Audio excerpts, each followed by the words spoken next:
గోవాకెళ్తున్నా అన్న ఎక్సైట్‌మెంట్‌తో నాకైతే నైట్ అస్సలు నిద్ర పట్టలేదు. ఒక్క నిమిషం గూడా పడుకోలేదు.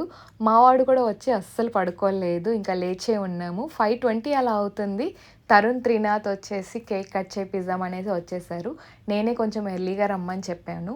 11:15కి ఫ్లైట్ ఉంది కాబట్టి మేము 8:30 వరకే స్టార్ట్ అయిపోదాం అనేసి అనుకున్నాము ఎయిర్‌పోర్ట్‌కి. సో, అందుకనే ఎర్లీగా వచ్చి కట్ చేపిచ్చేసారు. నేను 8:30 వరకు ఫ్రెష్ అయ్యి రెడీ అయిపోయాను. మా వాళ్ళు లగేజ్ కూడా కిందకి తీసుకెళ్ళిపోతున్నారు.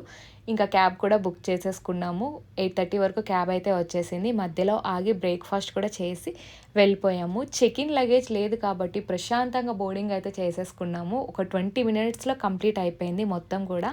సో, అక్కడెళ్ళి ఒక 1 అవర్ ఎయిర్‌పోర్ట్‌లో పడుకున్నాము. గోవాకి వచ్చేసరికి 12:30 అయిపోయింది. సో, ఫైనల్‌గా అయితే గోవా అయితే రీచ్ అయిపోయాము. ఇంకా ఇప్పటి నుంచి గోవా సీరీస్ అయితే నేను అప్‌లోడ్ చేసేస్తాను. స్కిప్ చేయకుండా వీడియోస్ అన్నీ కూడా చూసేయండి.